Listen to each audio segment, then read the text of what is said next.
get that. All right. Yeah, so I wanted this one to be a little bit more focused on the security aspect. You know, we've done a lot of recordings on how to use Zoom, and I think at this point, a lot of people have that grasp. If you have questions about some of the functionality, please feel free to ask. It's not that I'm not going to cover it. I just want to focus a little bit more on the security features and some of the settings and things that we can do to protect the rooms and things like that. I am going to have to make sure that it is relatively tight today because usually I'm the last workshop, which gives me the liberty of staying on a little bit longer and running a little later. I do have a workshop, although coming in behind me today. So we'll have to kind of move fairly quickly through this, but I think we can still cover it all, no problem. So just to touch base, again, everybody has a Zoom account through CSUSB. However, you do need to activate that Zoom account.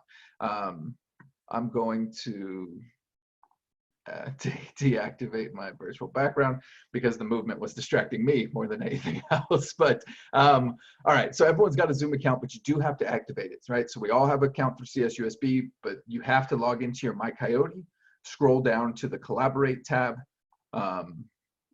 and then clicking on the Collaborate tab, I think I clicked too soon, we then need to click on Zoom. Once we do that, we'll be taken to a Zoom web page where we can see our name and hopefully our CSUSB email and SSO symbol here.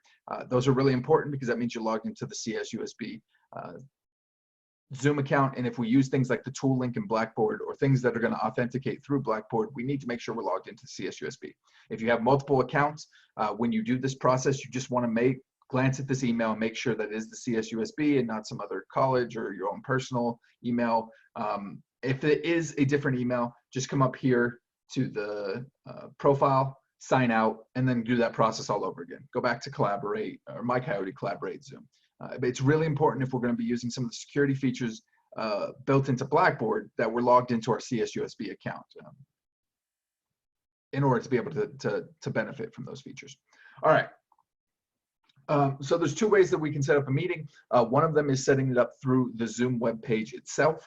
The other is setting it up through Blackboard directly. And we're going to go over both of them and the pros and cons to both. What I would recommend just initially is every Blackboard shell gets one use of the tool link, one use of being able to set up a Zoom room through Blackboard directly. And there's some real values to that tool link. The main one is that the participants, our attendees, are going to be restricted to whoever is enrolled in your Blackboard course. And so the value of that is when we're talking about these Zoom bombings, these Zoom intrusions, all of this sort of stuff, it's people who are not, generally not associated with the university, not associated with your class. They're people out there trying to start trouble. Having a room that is locked down to only people who are in your Blackboard roster goes a long way to protecting us from these Zoom bombings, these Zoom intrusions. Now, again, we can only use this tool link once for one course, right? Each course can use it once, I'm sorry. So once that tool link gets removed, there is unfortunately, to my knowledge, no way to bring it back. We would have to wait until the next quarter when you got a new Blackboard shell, and then we could use the tool link again. So that's really important to note. You can create as many tool links as you want on this left-hand side panel of Blackboard, and we're going to go through that in a minute, but it's only ever going to link to one room. But it's really, really great tool for the security features. So I would reserve that one for the times when you're meeting with your classroom in those large gatherings, those lecture type simulations, because those are the ones you're going to want the most control over the quickest, because if we get a Zoom bombing in there and you have all your students in there, obviously they're all at risk of being exposed to that, as opposed to maybe in a virtual office hours where it's probably only one or two people at a time, or maybe nobody. For that reason, I would suggest using the creation on Zoom for your virtual office hours, because there is a little less security here when compared to the tool link. So if I had to choose, I would reserve that higher level of security for when we're meeting with all of our class and all of our students, as opposed to the office hours where it's probably a little bit easier to manage any Zoom intrusions that would happen there. So let's go through the steps of setting up a virtual office hours and talk about some of these settings. If you've watched any of my videos, these first couple options here are very informational. I would recommend putting in something, especially on the topic, that makes sense to you, so that when you come back to your My Meetings page, you don't just see a bunch of meetings that say My Meeting and have no idea what's going on. But a lot of this is just information. Same with the date and time. You're not restricted to anything that you put on there. If you scheduled something for 11:30 this morning, you could open it at 10 in the morning, 9 in the morning. You could open it at 4 or 5 in the afternoon, right? So you're not restricted by what we put here. What I generally like to do, and what I would recommend doing for your office hours, is making it a recurring meeting and then changing this daily to no fixed time. And that just tells Blackboard that I want to hang on to this meeting for as long as I feel like I need it. And when I'm done with it, I'll delete it. But Zoom's not going to get rid of it for you, right? It's just going to say, we want this meeting. I would recommend generating it automatically. What this means is that the meeting ID, what used to be a 9 or 10-digit code, and I think with the explosion of Zoom, they've recently extended it to an 11-digit code to try to make up for the more rooms. That numeric, that 9 to 11-digit code, will be generated at random and assigned to the meeting. That goes a long way to making sure that, while it may be convenient to use our personal meeting ID, because that meeting ID is static, it's going to make it a little bit easier if somebody gets a hold of that for them to come in and disrupt our meeting. If it's generated automatically and randomly created when we create the meeting, it's a little less likely that happens. Now, however, we are having a reoccurring meeting, so after the first couple of weeks, right, this essentially becomes a static link as well. I just generally recommend having it randomly created to just get a little bit more variability in your link and hopefully a little more security. Require a meeting password. This is also a really, really great way to secure your room. We talked about how the Blackboard tool link that we're going to walk through in a few minutes here restricts the enrollments of your Zoom to only those who are enrolled in your Blackboard course. This can do something very similar, because this would allow you to essentially only be admitting those who have access to your password. So if you generate an email or an announcement in Blackboard and you provide the password information there, essentially the only people who should have access are the people in your Blackboard roster. Now, nothing stops your students from distributing that password, things like that, but it gives us a little more control and takes away some of that randomness that was present with a lot of these Zoom bombings, where maybe they don't even have the link and they're just randomly typing in numbers to try to get lucky. Even if they do that, if you have this meeting password, now they have to get lucky twice. They have to randomly guess your Zoom room number, and then they have to randomly guess your password. And obviously it's going to be very difficult to randomly guess your password. The Zoom room is 9 to 11 digits. It's all numeric, right? There's some that it's harder to control. With the password, you can type in letters, you can type in numbers, you can type in whatever you want here. What I would recommend is whatever you type in here, please be sure to copy and paste it and give it to your students exactly as it appears in this box. If there is an extra space, or if instead of having a uppercase S, they put a lowercase s, all of those things will prevent them from getting into the room. So if you're going to use the password to secure your room, it is critical that you provide the exact password to your students so that they can get in as well. This whole kind of new environment, it seems to be a balance between convenience for us and our students and getting us all in the same place so we can collaborate and talk together, while also trying to balance the security aspect of not allowing these other entities to come in and disrupt what we're trying to do. So it's about a balance, and I think a password is a pretty good balance. It does add an extra layer of complication for your students that they have to type in, but it really goes along. It's not a huge complication or a huge challenge, and it does go a long way to securing the room. So if this is something you're concerned about, I would highly recommend the password. We're not going to talk too much about this, but audio and video, just have them both set to off and set to both. This just means that when they enter the room, their video will be off. And so if they're not ready to be on camera, you don't have to see them in a towel or whatever happens to be happening with their house and in their life before they join the meeting. So just have it set to off, let them turn it on when they're ready, and allow everyone to join the room, whether it's computer, audio, or telephone. Might as well allow both. All right. There's a few more settings as far as security is concerned.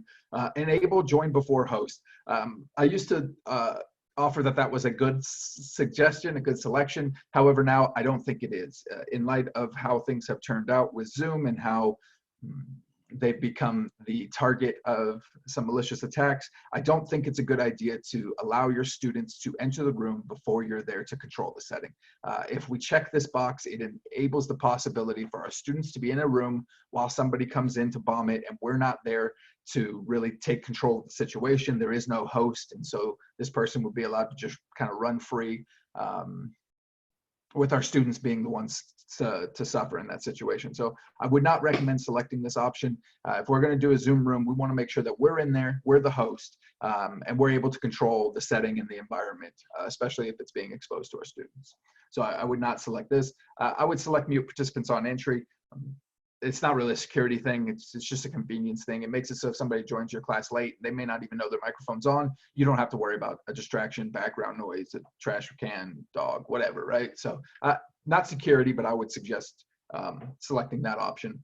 Enable waiting room. This is an option that is being pushed by Zoom as a security feature, though I don't know that it is a huge security feature. I think this one is more of a nuanced and circumstantial kind of security thing, and it depends a lot on your class. What the waiting room does is, instead of coming straight into the Zoom room, when the students click on the link, they'll be put into a queue or a waiting room, and it's on the host's responsibility to keep an eye on the participant panel and admit anybody who is in that waiting room. Now, the upside to this is you get full control over everybody who enters your room, right? Nobody can enter your room without your permission because you are the one admitting them all. However, if you have a classroom of 100, 120 students, the odds that you recognize every one of those 120 students and you can differentiate their name from a potential Zoom bombing intruder is probably really, really low. It's also probably going to be very tedious for you to have to admit 120 people, or to be keeping an eye on that constantly while you're doing your lecture, because if somebody joins late now, they're not going to come just straight into wherever you are. They're going to be sitting in that waiting room waiting for you to pull them in.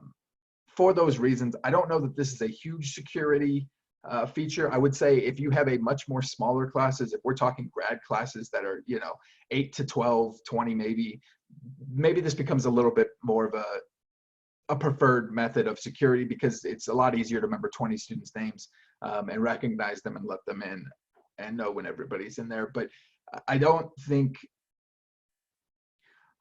this is as secure as they're playing it out to be, only because of the way we're trying to use it with our large classrooms.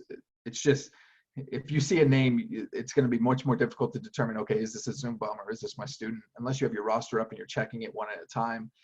It's something you can use. I would definitely recommend playing with it to see what you like it. I really recommend this option for virtual office hours. I don't think this is the right option for our large classrooms for all the reasons I just stated. However, in virtual office hours, this selection gives us the ability to control the privacy of the room. Often in virtual office hours, you're having confidential conversations. Maybe you're talking about grades with a specific student, and you don't want just any other student to be able to come in and see what you're sharing or interrupt that conversation. The waiting room allows you to kind of manage that a lot better. They get put in a queue, and instead of just jumping into a confidential conversation, I can now reach out to that student in the waiting room and say, hey, I'm with another student, give me about 5 or 10 minutes. When I remove the first student, I can then let the second one in. It just gives you more control. Again, in those rooms where our meeting groups are much smaller, it's a much more personalized experience, 1 or 2 people, as opposed to 40, 50, 100, however many you have in your class. I think for the classroom, this becomes tedious very quickly. It does not offer a tremendous amount of security, though it does offer some. Though I think for the virtual office hours, for those sort of things, this is a great tool to utilize to keep that control and keep that confidentiality embedded into the meetings.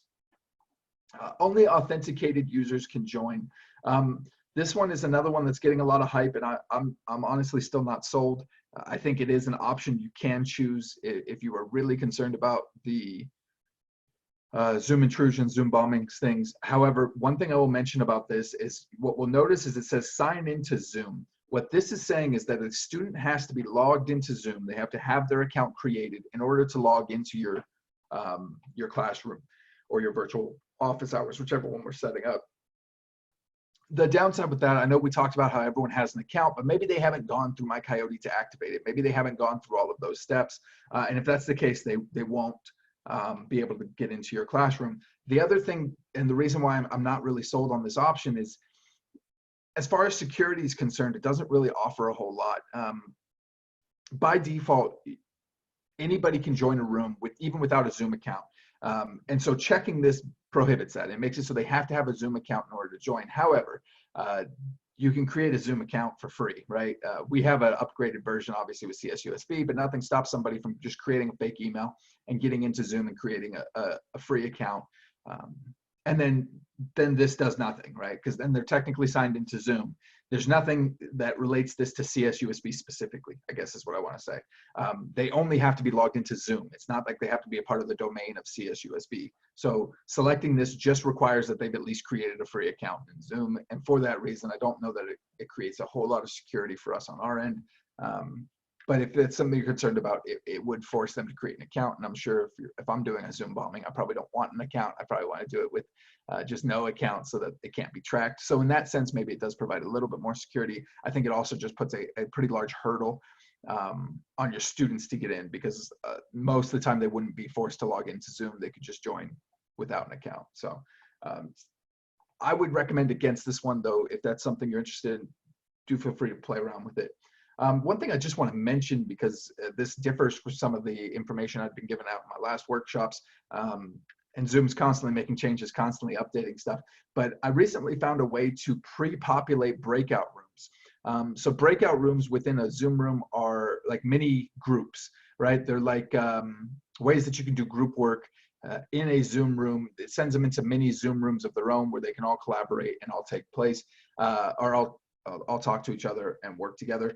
And prior, I thought it had to be done live. I thought it had to be done as a just-in-time thing, because it looked at all of your participants, and then you could put them into groups, but you had to do it in that moment. And so oftentimes that was becoming a struggle for faculty, because it's taking time out of your lecture. You're spending 15, 20 minutes trying to put together groups that are going to be the same every time, and you have to do that every time. It's very tedious. In poking around the settings with another faculty member earlier this week, we found the option to pre-assign the breakout rooms. And if this option is not selected in your meeting settings, you'll need to go into the settings on the left-hand side here and just search breakout rooms. And it's one of the options to pre-populate. I can go down and look for it at the end of this if anyone's interested, but it is going to be under this settings page in order to get it to show up here, right? So we need to turn it on from the main settings page before it'll come to the meeting settings page. Can you do that with the class you already have? I'm sorry, what's up? With the class you already have, can you do it? Yes, if the class is already set up, all you have to do is turn it on in the setting and then go back into that class and edit the meeting. What's odd and what we noticed about that is when you click on the meeting from here, you will not see it here until you go to edit the meeting, and then you'll see it populate, right? So you actually have to go in to edit the meeting to see it, and you have to change it on your settings page first. So go to this global settings page, change that option. For me, because there's so many settings, I like to do a Control F or an Apple F to do a find, and then just search breakout rooms so that you can find it a little easier. But you'll notice here, I can't see that option until I click edit the meeting. So it's really important that when you go back to change a previously existing meeting and add this setting, you will not see it until you go in to specifically edit the meeting. All right, let's jump back over here. But yeah, this allows you to create the rooms ahead of time. It allows you to populate the rooms using email addresses. I don't know if it's going to pull me up. Also names, you could type in names if you wanted.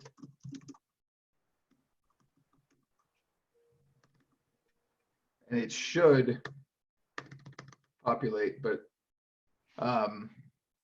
I would recommend using emails. Emails is going to make sure you're grabbing the right person, especially when you're searching for students. We have a lot of students. The odds of there being 2 Jim Reyeses or something like that are probably pretty high. I would definitely recommend, if you're going to set it up this way, to utilize the emails just to make sure we're grabbing the right students. You can also import from a CSV, and if you're going to do that, I would recommend downloading the template they provide for you right here, and then you can organize it that way, right? So this one was import from CSV file and then just download the template from there.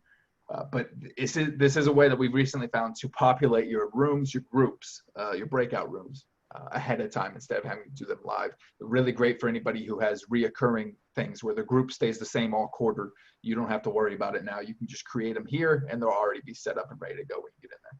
A little bit of a divergent, but I wanted to talk about that because I thought it was a really cool feature, and I've heard some faculty mentioning that that's something they're looking for. So I'm glad we were able to find that, or they added it, or whatever it happened to be. Okay, and then the final one's record the meeting automatically. This, again, not a security thing, just a preference thing. You can record any Zoom meeting as the host. If you record it automatically, it just means when you start the meeting, the recording will start. Otherwise, you will be having to actually push a button when you're inside the meeting. All right. So that's some of the settings that we went through in terms of security from our virtual office hours. Once we have this virtual office hours, we can paste this join URL. Just very quickly, I want to point out, if you add a password to a Zoom meeting, the join URL does change. So if you've distributed a link and then later go back and say, I want to add a password, you will have to redistribute that link, because you'll notice normally our link would stop right here at the 8.1. Because we've added a password, we have all of this extra information in here. If we add passwords to our links, we need to resend the link so our students can join, as well as providing them with the password to that link.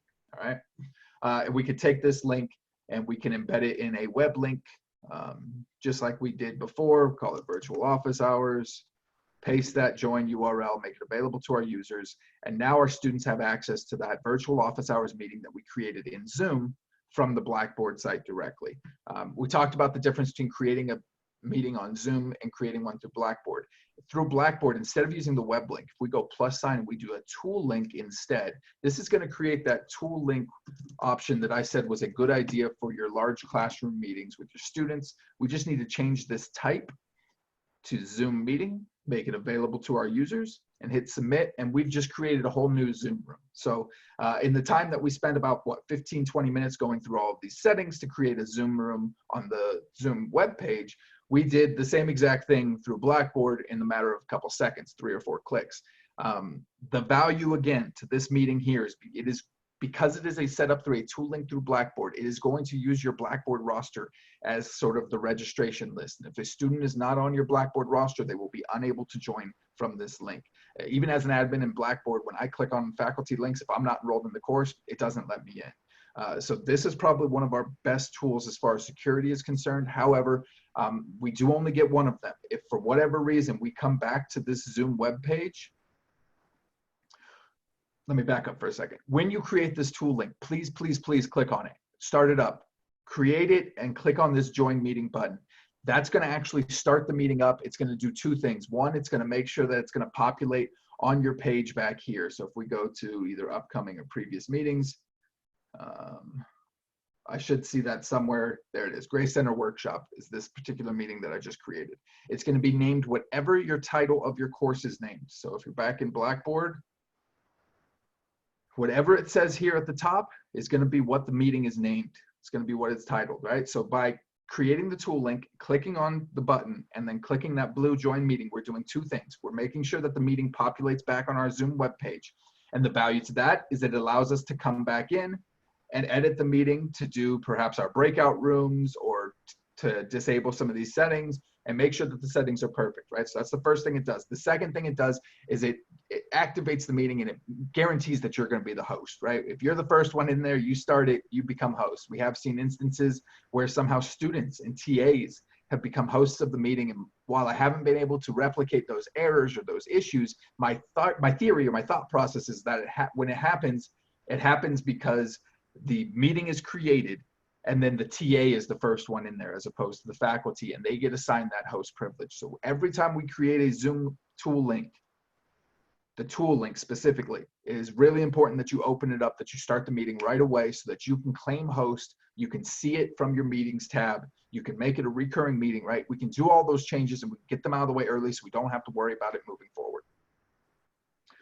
All right, so those were some of the quick things. The other just real small, real fast thing I want to talk about before we jump into some of the in-meeting options that we have for security is the main difference as far as your students are concerned between these two. It doesn't exist, right? Whether it's a web link or whether it's a tool link, your students will access it in the exact same fashion.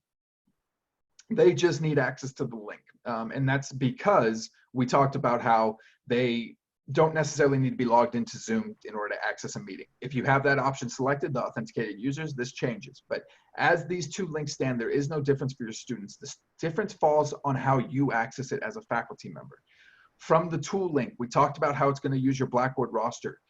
That means it's going to pull you over as host automatically, and that's really great. The value to pulling you over as host automatically is you have full control. You can now stop people's screen share. You can stop their video, turn off their mics.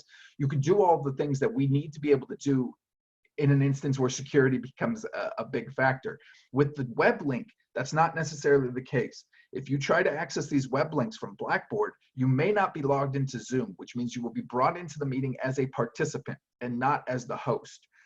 For anything that we link with a web link, for anything that we create on the Zoom web page specifically, I would recommend accessing from the Zoom web page specifically. That just makes sure that you're logged in. So if we know we created this virtual office hours on Zoom, I'm going to come to Zoom in order to start the meeting just to make sure I'm logged in, make sure that I come in as host and we don't have any problems. I don't have any issues with the control of the room. I don't have, I'm not restricted from getting into it because we don't have enable join before host selected. If you create the meeting from the web page of Zoom, I would highly suggest that that's how you access that meeting, because it is going to take care of any authentication issues for you. And authentication is a huge part of security, because if you are not the host of the meeting, you have no control. You have no ability to secure the meeting. And if somebody comes in to do a Zoom bombing, there'd be nothing you can do, right? You'd be a participant sitting there just like your students would. So it's really important that you guys have host control in all of these meetings that we're going into, because that's how you're going to secure the meeting. All right. So let's jump into a little bit of the buttons. I've got a little bit of time here, so I think we should be fine, but I just want to quickly cover, again, focusing on security. If you have specific questions about how some of these other features work, please feel free to stop me, slow me down, ask me a question. We can elaborate on them, especially if we have time. However, I'm going to focus on the things that allow us to secure this room a little better. Very, very quickly, where's my annotation? There it is.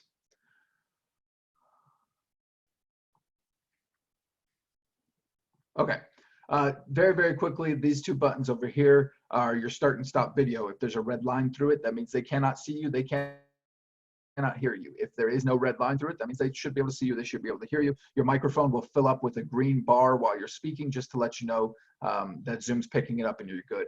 These upward chevrons, arrows, whatever you want to call these, are your advanced options buttons. These are where you're going to do things like switching your cameras. If you have multiple cameras, switching your microphones, you have multiple microphones. The camera one specifically also allows you to do the virtual background, which I see you all are familiar with because we all have one of those set up right now. Just quick settings, quick options. With the virtual background, keep in mind you may not have the ability to do that based on your computer parameters, computer things. And I would say it works much, much better if you have a green screen, though it does work without. It's just based a lot on lighting. So play with that and see if it's something that works for you. This next button is the big one. And this is something that they recently added, I would say within the last week or two. It's a security button. This is your panic button. This is, oh no, something's going wrong. Somebody's invading in my Zoom room, sharing something, doing something that I don't want them to be doing. This is your go-to button. This is how you're going to shut it all down. In the past, a lot of the security features, a lot of the tools and the options that we have as hosts to kind of lock down the room and put those restrictions on it were kind of parceled out into their own areas, right? So if you wanted to stop the screen share, you had to go to a little advanced menu button that would show next to the screen share. If you wanted to prevent the chat, you had to go into the options menu and look into the chat to prevent private messaging. If you wanted to stop somebody from, sharing their annotating, you had to go into the share screen and then into the, so all these options were there, but they were kind of spread out. They were distant from each other, and it was very hard to navigate to all of those places to be able to quickly shut a room down in an instance where maybe somebody invades and somebody's doing some inappropriate things. It got very difficult to shut that down quickly because you had to enter 3 or 4 different places. You had to know where they were, know how to get there fast, and be able to shut them all down. The security buttons kind of pulled them all into one spot, right? So it didn't necessarily add any more security that wasn't already there. It just made it a lot more accessible, right? A lot more user-friendly, a lot easier to know where we need to go and how we need to do it. So when you click on the security button, this is the options that will pop up. The one thing I will note that is decidedly missing from here, and I'm hoping it's something that they add relatively soon. I have to imagine they're getting feedback from just about everybody on security features that they can add. But the only thing that I'm seeing in here that I would like to see a change is the ability to stop somebody's video.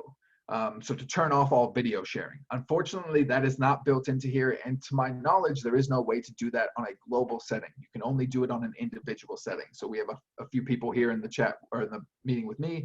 I can turn off your video, but I have to do it specifically for you and then move on to the next user and do it specifically for them. There is no mass shut off to my knowledge. If somebody's aware of one, please, please, please let me know. And unfortunately, I don't see it here either, right? But you can see very quickly, we have the option to lock the meeting, which we talked about is just a way of essentially locking the door, making sure nobody else can get in. The downside to this is if a student is running late, they will not be allowed to get in. Or if a student has maybe technical glitches, technical issues while they're in the meeting, they get kicked out, they won't be allowed to get back in because the meeting will be locked. You can also quickly turn on the waiting room. We talked about what the waiting room is and how it helps. I don't know that this is something you'd want to do in your large classrooms, but if you forget to do it for your virtual office hours, or if you decide, hey, I want to just test it out in my large classroom, but I don't necessarily want to go back and change the setting and do all that until I'm sure, this would be a way to check this, click on it. You can run a classroom with the waiting room. And if you don't like it, next time you start it up, it won't be selected, so you don't have to worry about it. You don't have to go back in and change the settings. Anything we do here is not changing the settings of the meeting. It's just changing the settings for this instance of the meeting. And then the important ones, the big ones here. Well, mostly big ones. This last one I could do with or without, I guess. But the big one's the share screen. So Zoom's been playing around with a lot of options as far as security is concerned in order to deal with these issues. And because of that, it's really important to be brushing up and making sure that you know what's going on, because Zoom is constantly changing things. What I will say about this is the way it used to work is anybody could share the screen. The host would just always have override permission. So if a participant started sharing something inappropriate, the quickest way to shut them down was just start your own screen share. And if you started your screen share as the host, it would shut everything down. But that was still like 3 or 4 clicks, right? You had to click the share screen button. You had to select something you wanted to share. It brings a pop-up and says, are you sure you want to stop the other people's share? So it was relatively fast, but it was still 3 or 4 clicks. Now all we have to do is click security, click share screen, and we will disable all participant share screen instantly. We will still, as the host, be able to share the screen, but the participants won't. And we could just quickly shut it down. And then, once we've taken care of the issue, we've removed the Zoom intruder. We can click on security, reselect that option, and now all of our students will have the ability to share again if we were having them share their work or things like that. So to me, this a huge benefit, huge upside, not because, again, of the functionality. The functionality was there before. This just allows us to access it a little bit quicker and a little bit easier and kind of switch back and forth. Same with the chat. So this would turn the chat option on and off, and the rename themselves, which I guess could be important if somebody's constantly trying to be a disruption that way by changing their name to something inappropriate. We could remove that very easily. This one, I would love if this changed to stop video, or they added another one that was stop video as well. To me, that's a much more valuable, much more impactful option than just renaming themselves, but that's just my opinion, I suppose. This is the options that you'll see when you're in the normal Zoom room. And then as soon as you start sharing your screen, like I'm doing now, that security button will add another option that says annotate on shared content. Right? So this option is not there unless you are sharing the screen. Once you start sharing the screen, you will get this option to annotate on shared, which actually makes me wonder. No, I thought maybe when I did the testing and when I was playing with this, I didn't have any participants, so there was no video, so I couldn't stop the video. And now that I had it, I was hoping maybe I had that option, but unfortunately I do not. The only extra option that I get on my screen now is another one at the bottom that says remove participant. So it's a quick way to remove somebody from the room. But yeah, so once we start sharing, we get the ability to control the annotation feature.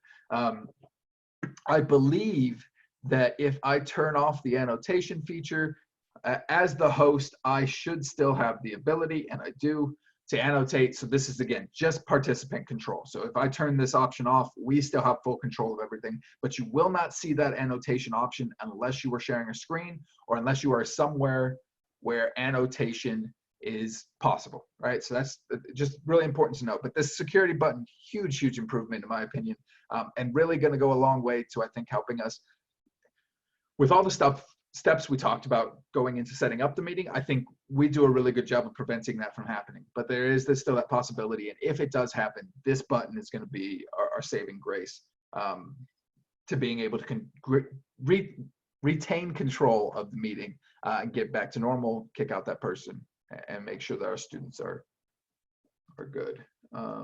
Okay.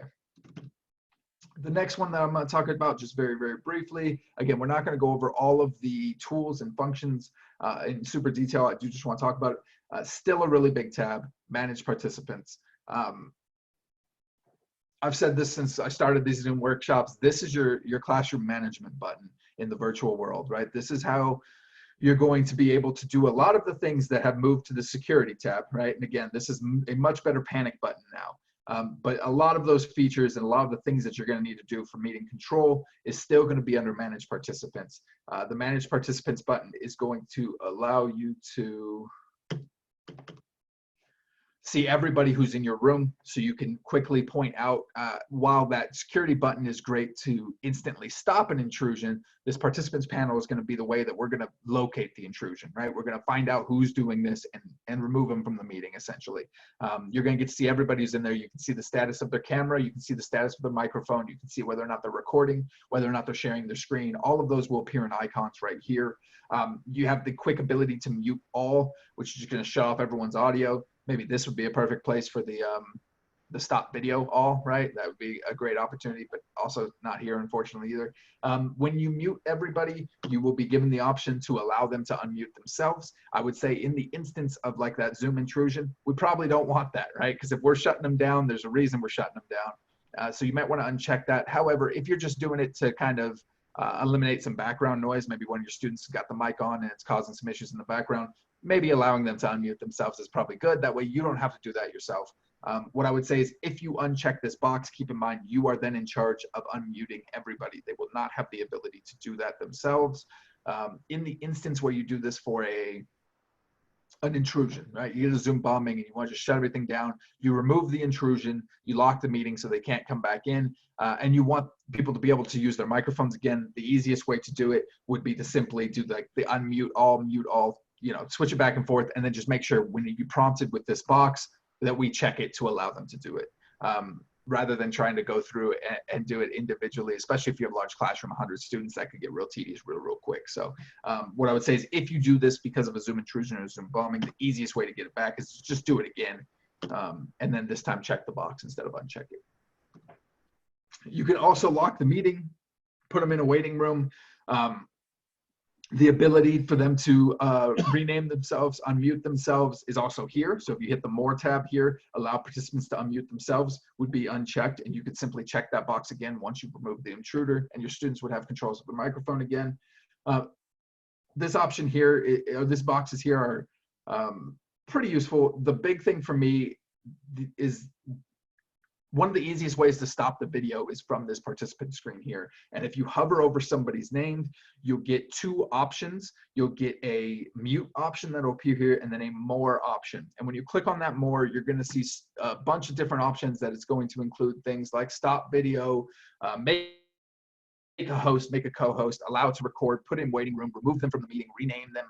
Essentially, this is where you control everything for that specific user. And so it's still really important, even though now we have that security tab, that's that one button, panic, you know, oh no, things are going wrong. This tab is still really, really important to making sure that you maintain control of your room, and you have the ability to remove people and add people and do the things that we need to do to ensure that everything runs smoothly. So this panel is still really, really important. Yeah, so can you record who came to class? Yeah, and I think I only have one or two other things I want to talk about here, and then we'll jump into that and I'll touch on that. Okay, chat, we talk, we're using it here, right? It's just a text version of chat. It's a way to communicate without using the voice. If someone doesn't have a microphone, it's a way for them to reach out to people. What's important to note is by default, I think still by default, though the defaults are changing, it seems daily. By default, I believe the option is still enabled to allow private messaging, which means students could send messages to the entire group, everybody, or to individual students or you, the faculty, privately. What's important to note about this is we can turn off private messages and make it so that they can only communicate with everybody or only communicate with the host. But if we do not turn that option off, if you leave the option for private messaging on, there is no way for us to monitor or control that. So I just want to point that out. If we leave private messaging on, any private messages between the students are private, and we don't have any record of them. We don't have any way to track any of that. So I just want to point that out. You can also save the chat as a transcript, and it comes with timestamps and things like that. Share screen, just very quickly, because it is pretty big. You should get all of these options on your share screen. I actually worked with an individual faculty this afternoon or this morning who did not have the options for screen 1 or screen 2. If that is the case, it is in your settings option. Reach out to us. We can walk you through it. We can help you bring it back. But you should have these screens here. Just very quickly, the things I want to talk about on this is if you share the screen 1 or the screen 2, the students will see everything on your screen as you see it. If you select one of these bottom windows, you are only going to share that specific window. I would always recommend using screen 1 and screen 2. It takes away the complexity of it. You've noticed in this particular workshop, I've switched back and forth between a web page and a couple pictures. Had I selected just the web page, you guys wouldn't have seen any of the photos that I've shown. I would have had to do a new screen share every time I changed over, and I forget that more times than not. So for me, I like to use the screen option so that I know wherever I go, you guys come with me. If I minimize this, you see the web page. If I minimize this, you should see my background and a folder, right? Everything I do, you guys come with me, you see it. I don't have to worry about making sure I'm doing a new share screen. This is specifically important maybe if you have a PowerPoint with a YouTube video in there. If you only select the PowerPoint window and then you go to the YouTube video, the students aren't going to come to the YouTube video with you. They're going to stay on the PowerPoint because that's the only window that you shared with them, right? So it's really important that we're doing the right share stuff. Also, just to add on that, if we're doing video, these two options at the bottom have to be selected. If we want to share video with our students in the Zoom room, these two options at the bottom have to be selected, and they are not selected by default. So it's just really important that if you're going to share video, we are clicking these two options. Otherwise, your students are not going to get the same experience. All right. We talked a little bit about annotation. The big thing was control of that annotation. Remember, that is now under security. You can quickly turn off student or participant annotation. For me, this was a big one because before it was buried in, like, you'd have to open up the toolbar, go to more, and then in some options. It was really hard to get to. And if you didn't know what you were looking for, you often didn't know how to find it. Now that being able to disable this from our security panel, I think is huge. That's a big deal for me. Closed captioning still doesn't do anything. Recording, I thought there was something I wanted to say about recording. Oh, there is. Okay. But let's talk about that when we get back to the page, and we'll address it when we address attendance, to Jim's question. Breakout rooms, we talked about that very, very briefly. However, these breakout rooms now can be pre-assigned, right? So we can set up these breakout rooms ahead of time. We do that by setting that up in our settings, and let's just quickly find it since we're back here anyway. Breakout rooms. And then there's an option right below here that says allow hosts to assign participants to breakout rooms when scheduling. And that just means when you're scheduling the meeting. You do have to have a certain version number for that, but all that would be an update on your end if you need to update. There should be like this little green thing that keeps appearing for me. And you visit the Zoom download page and you can upgrade your Zoom. But you do have to have that newest version, and then you just have to check the box. And then remember, when you go back into a meeting that you already have created or go to schedule a new meeting, you will not see it there. All right, so virtual office hours, I do not see it here until I click edit the meeting. Once I'm editing the meeting, then the option for breakout room pre-assign becomes available. All right, so that's the only thing I want to talk about with that. All right, recordings. This is only important because it is a security thing as well. We talked about how Zoom is constantly changing their settings, constantly updating, trying to adjust and adapt to these new intrusions, these new security issues. One of the things that they have done is if you have a, oops, wrong button. If you have a recording, they have added an option to password protect. And in the other options that I looked at, maybe they've changed this now. When I was playing with this earlier, they had auto-selected a password for me. So the password was already on my recording without me selecting it. And obviously that's a problem in my view, because then if I don't know there's a password, how do I give that password to my students or anybody else that I want to see it, right? So when you're making a link available, just make sure that if you want to password protect it, right, same exact rules apply. Whatever we type in here, we give to our students so that they can access it with that password. The other huge thing for me on this particular screen, and I think it gets overlooked a little bit, is this option right here of viewers can download. Now, normally when we go to a let me choose Tech Talks here. When we go to a recording link, what's going to happen is it's going to just pop up, right? It'll start playing. I'm not going to play the whole thing. Actually, I don't want to play any of it. I just want to make sure it doesn't play. But what you'll see here in the top right-hand corner is an option to download. And I always hated that, right?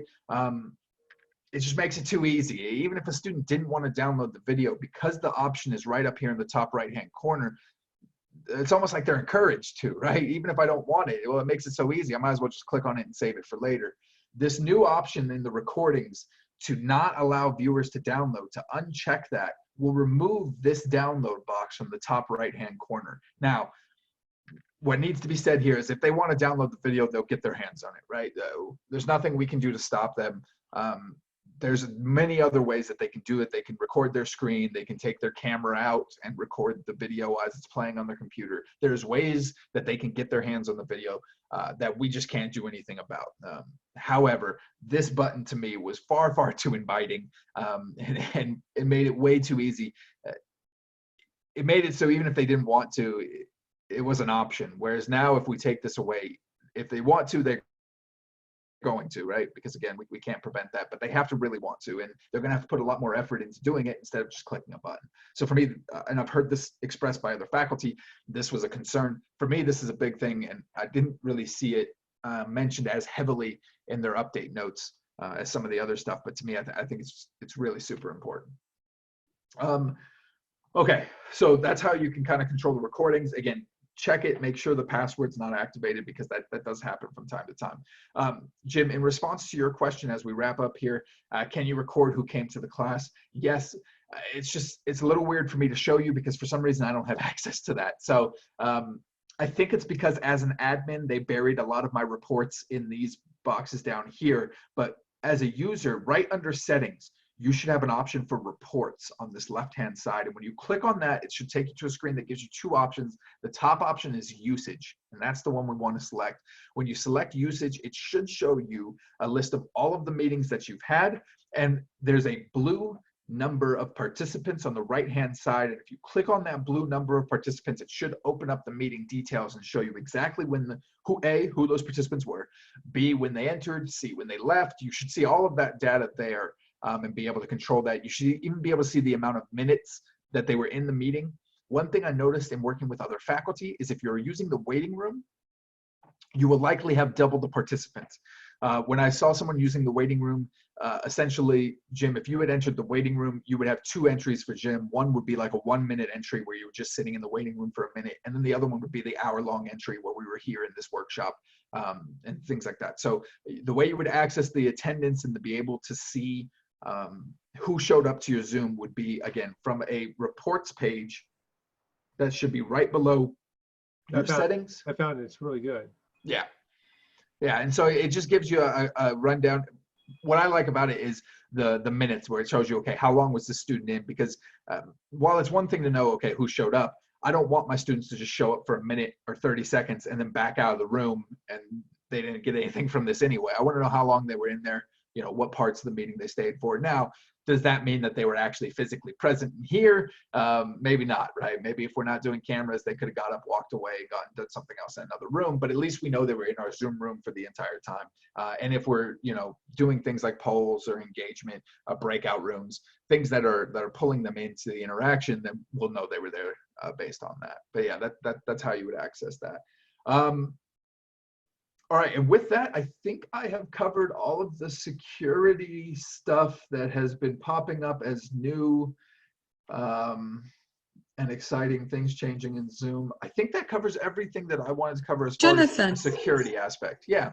Sorry, can you go back to show me where I can see a list of attendees? I missed that one. Right, so I can't show you, unfortunately, because I don't have that option, but yours would be right under the settings tab. Okay. It should be reports. Oh, okay, reports. And then from reports, you click on usage. Usage, okay. And then you'll see a list of all of your meetings. What's important to note about that is if you just ended the meeting, it may not populate there. It does take some time to hit that list. How long?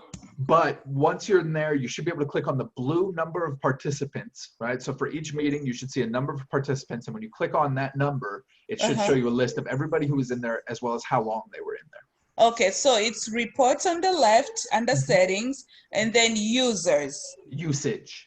Usage. And then click on the blue number. Yep. Okay. And then you should be able to see everything. So that's the easiest way to kind of see who was in your meeting. Okay, cool. All right. Could I have one more? Yeah. Okay. When you went into the recording, I couldn't figure out where you went in to get the edits. I mean, just click on the share button. So from the recordings, it's going to show you. And remember, this is only going to be your cloud recordings, right? This is not going to show your local stuff. oh, good as share. But if you just click on the share button, that's where you get all of those options to be able to either turn the password on and off, turn the download on and off, things like that. And again, I think it's. So you don't want them to share this recording, right? So you want to share the recording. You have to share the recording if you want them to view it. You don't want to allow them to download it. Unless you don't care about that. If you don't care if they download it, then you can allow that. But I know there had been some concern from faculty who, in this transition, there's a lot of things we're getting used to. These faculty maybe didn't want to be on camera, right? Didn't like the whole idea of that. So recording their lectures, while they understood they wanted to do that to provide a resource for their students, it wasn't something that they wanted their students to be able to download and walk away with and have on their machine for forever. And so being able to take this ability off. Also, if you're concerned about your students posting this on a website somewhere or doing something like that, I've heard them doing like Quizlets and things like that. This would be a way to prevent them from getting their hands on it easily. Again, they can get their hands on it if they wanted to. There's nothing we can do to stop them from recording the video. There are other programs out there. There are other ways to do it. This, to me, just takes away the simplicity, and it makes them so if this is what they want to do, they got to be committed to do it, and they got to take a few more steps. Okay, the other thing is that I found out is now when we get the stuff back from Zoom that we can post it, they now give you the option to do the security code. So there's two options. So you can grab that, paste it in, and then with the security code. So it's better. It's already done. What do you mean by that? So when you know how you get this, you get an email back that it's been uploaded to the cloud. Yeah. Okay, so there's two different ones. One that you can view your own video, and the second one is the one that you give to the students. And it says like a host link and then a share link. Yeah. Now, it may have changed because they've been changing a lot of stuff, but we've had Zoom for a while. I've been working with it for a few years. This was probably about a year or two ago, but a year or two ago, even when I shared that share link, it still had this download button up in the top. They may have changed that now that the ability to turn off the download is something that they've added. Maybe in that share link, this option's not there. But I remember when I did the testing about a year ago, even in that share link, not the host one, but the second one, the download option was still there. So it's worth maybe checking out just to make sure to see if that's changed. No, all I'm saying is that I gave them the link, but I didn't give them the code because I didn't think they got the code, so they couldn't do it without the code. So the code's there. Like the passwords, I was talking about. Yeah. Oh, okay. I understand. So it's there now. Okay, cool.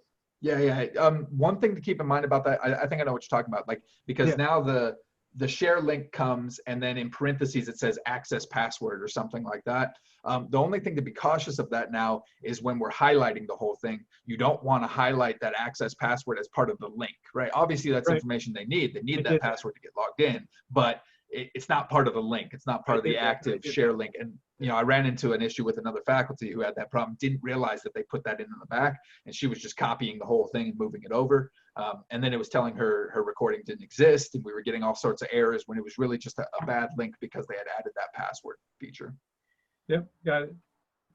Awesome. Is there anything else? I've got probably about, we're about at the end of the hour-long workshop, but I do like to leave it open for a little bit of Q&A. Again, we do have a workshop. Are you going to send us a link to this recording so I can review? There'll be a link on the instructional continuity website from the ATI webpage. So where we've been posting all of our. Where is that? Can you show me? Yeah, of course.